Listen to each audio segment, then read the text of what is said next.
उम्मीदवार जाहिर हुए ना, उससे पहले उन्होंने अपने मंत्रिमंडल की एक बैठक की थी और आपको पता है काफी मंत्रियों के टिकट इस बारी काटे जा चुके हैं।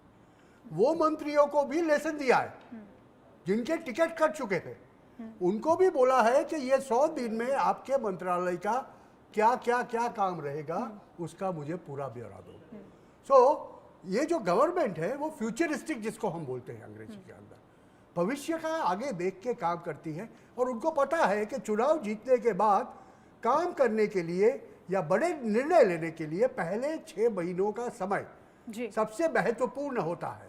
वो एक टर्म का गोल सेट करता है और ये गोल सेट पहले 6 महीने के अंदर होगा और आपको बड़े बड़े फैसले देखने को मिलेंगे।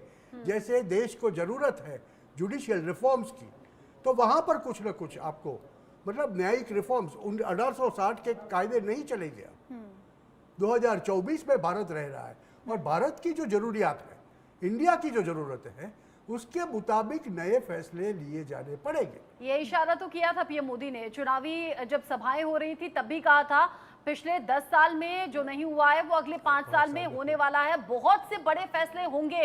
यानी कि उन्होंने बताया 370 या फिर 3 तलाक को खत्म करना या जो बाकी और काम मोदी सरकार ने किए हैं उनसे कहीं बड़े काम और बड़े फैसले अब अगले 5 साल में होने हैं।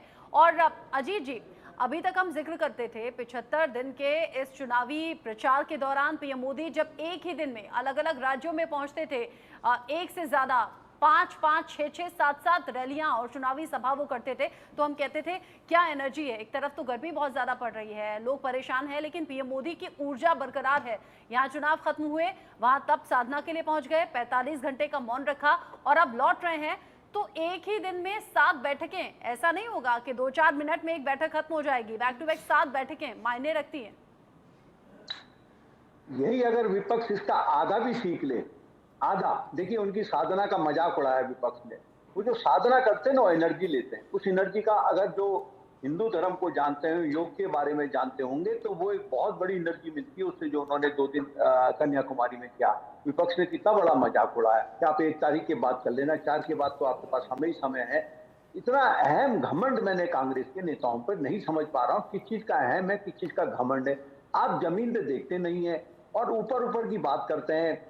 कांग्रेस का एक जो मेरा तो ये मानना है कि जवाहरलाल नेहरू जी के टाइम से लेकर अब तक कांग्रेस की अगर आप पूरा अध्ययन में करता हूं, मैं देखता हूं कि कांग्रेस ने कभी एक संगठनात्मक तरीके से चुनाव नहीं लड़ा कि नीचे बूथ स्तर से लेकर ऊपर कार्यकर्ता एक टीम होनी चाहिए, क्योंकि 40-50 साल तो आजादी के नाम पर कांग्रेस को जीत मिलती गई।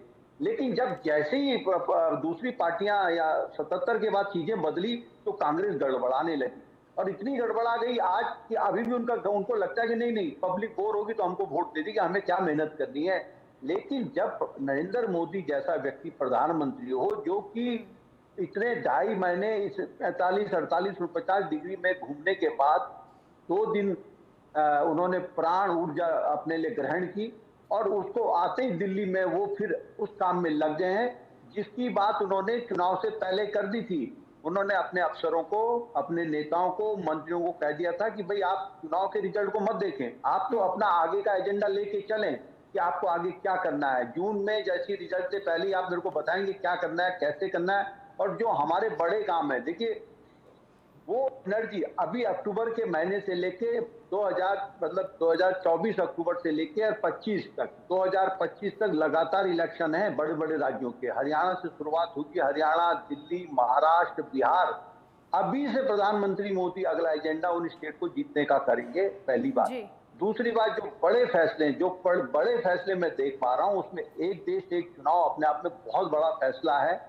उसी के लिए संविधान में संशोधन की थोड़ी बहुत जरूरत पड़ेगी और वो एक देश एक फैसला। आपने देखा होगा जब 2000 पार्ट 1 के चुनाव में एक प्रचार बीजेपी करती थी, 370 की बात करती थी, 370 बीजेपी के घोषणा पत्र में हमेशा होता था, तो विपक्ष कितनी बड़ी बड़ी मजाक उड़ाता था, करके देखें, हाथ लगा के देखें, ये हो जाएगा, देश बर्बाद हो जाएगा। क्या हुआ? 370 हटा दिया। जैसी 2019 में बहुमत मिला, अपने दम पे सरकार आई, 303 का आंकड़ा पार हुआ, 370 हट गई। अगर अब पीओके की बात जिस तरीके से चुनाव में बीजेपी के बड़े बड़े नेताओं, केंद्रीय गृह मंत्री बिल्कुल, अमित शाह से प्रधानमंत्री लेके मोदी भी तमाम, अजीत जी इस बात को कहते हैं कि एक काम खत्म होने के बाद हम चुपचाप नहीं बैठते, हाथ पर हाथ रखकर नहीं बैठते हैं, और इसीलिए उनको यस, दुख होता है इस बात का कि जो पूर्व की सरकारें रहीं उन्होंने रूटीन वर्क भी अपना नहीं किया। रिएक्शन सामने आ रहे हैं, उसके बाद दोबारा लौटेंगे। से ये चुनाव कैंपेन के बाद ये दक्षिण भारत के हमारे चिदम्बरम, मदुराई, रामेश्वरम, तिरुपति बालाजी इत्यादि मंदिरों के दर्शन करने का आज सौभाग्य मिला है।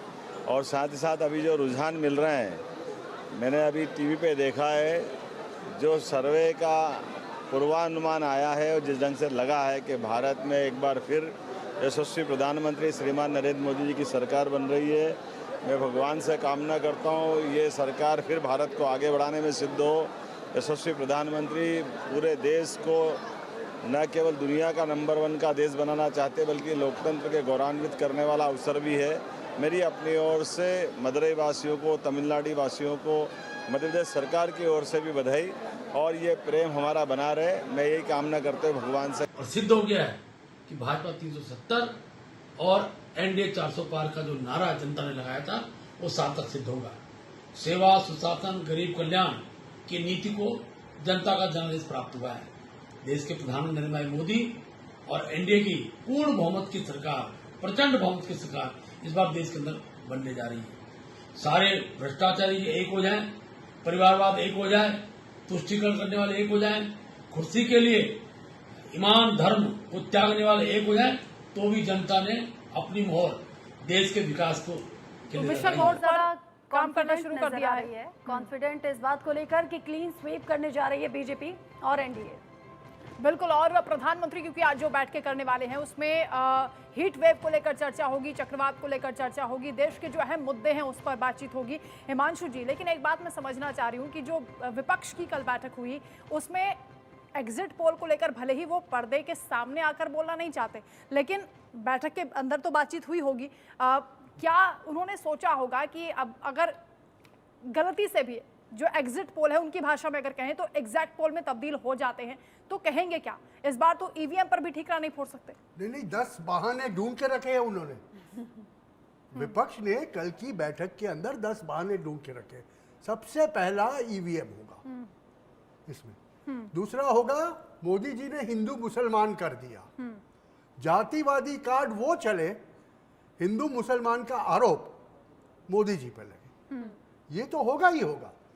साथ में कहीं ना कहीं ये भी बात होगी कि भारतीय संविधान को बदलने के लिए रची गई ये बहुत बड़ी साजिश है जिसकी वजह से राहुल बाबा सक्सेसफुल नहीं। काउंटिंग पर भी सवाल उठा सकते हैं क्योंकि एहतियात बरतने के लिए कह रहे हैं मल्लिकार्जुन खड़गे। काउंटिंग के लिए तो मल्लिकार्जुन खड़गे और दूसरे बड़े बड़े कपिल सिब्बल जैसे ज्ञातनाम वकील ने बोल दिया है कि आप ये किसका ध्यान रखें, उसका ध्यान रखें, मगर कभी वो वोटिंग बूथ पे जहां काउंटिंग होती है, काउंटिंग सेंटर्स पे कभी उन्होंने प्रवेश किया है? काउंटिंग सेंटर में हर एक पार्टी का, मैं आज दर्शकों को भी बता दूंगा, जहां काउंटिंग होती है उसके और हर एक पार्टी के जो एजेंट्स होते हैं उनके बीच में। नहीं हिमांशु जी, बड़ी दिलचस्प बात है। मैं अभी क्योंकि जब मतदान हो रहे थे तब रोहिणी पहुंची थी, वहां पर मतदान केंद्र पर भी विपक्ष के जो पार्टियां हैं उनके एजेंट मौजूद नहीं थे और उस पर बीजेपी के उम्मीदवार सवाल उठा रहे थे। लेकिन काउंटिंग पर नजर रखेंगे आप? नहीं, काउंटिंग पे अरे एजेंट नहीं थे। काउंटिंग में तो दोनों के बीच में जाली होती है और वो जाली से ही कम्युनिकेट होता है, तो काउंटिंग पे जाके धमाल करना वो उनके लिए मुमकिन नहीं है।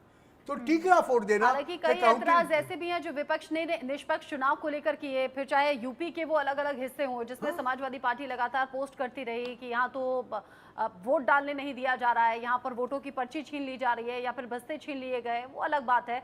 और ऐसी ही तस्वीरें अलग अलग हिस्सों से जब सामने आई तो विपक्षी पार्टियों ने सवाल तो उठाए, लेकिन ये सच्चाई में कितना थी या फिर हकीकत में कितना थी, ये ग्राउंड पर जब इंडिया न्यूज की टीम पहुंची तो मिला जुला सा रिस्पांस लोगों का दिखा। ये भी दिखा कि अगर पश्चिम बंगाल में टीएमसी गुंडागर्दी कर रही है तो फिर यहाँ पर बीजेपी के जो वोटर्स हैं उन्हें वोट डालने नहीं दिया जा रहा। लेकिन आलोक सर, अभी थोड़ी देर पहले मोहन यादव चूंकि अभी लाइव थे और इस एग्जिट पोल से बीजेपी बहुत ज्यादा गदगद है, एनडीए के नेता गदगद हैं, और मोहन यादव को देखकर मुझे फिर से याद आया कि बीजेपी, चूंकि कल शिवम त्यागी भी बीजेपी के प्रवक्ता हमारे साथ जुड़े थे, तो कह रहे थे कि विपक्ष तो हमें चुनावी पार्टी कहती है कि हम बस चुनाव ही फोकस में अपना रखते हैं, जो कि अच्छी बात भी है।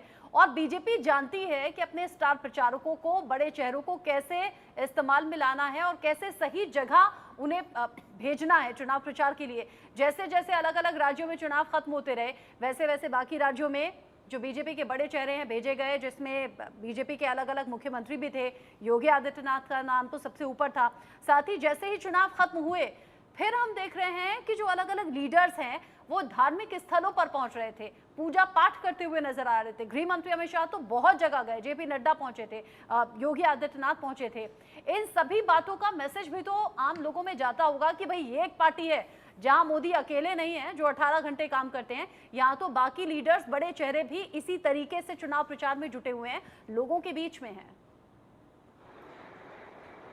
रजना जी, आपने ठीक कहा। मोहन यादव का आपने जिक्र किया ना, उनको पिछले 20 वर्षों में, 15 वर्षों में लगातार इस तरह से एक ट्रेनिंग जिसको कह सकते हैं, तब उनको मुख्यमंत्री बनाया गया। लोगों को सब सरप्राइज लग रहा था, लेकिन पहले उनको काम में लिया गया, विधान परिषद से आए थे।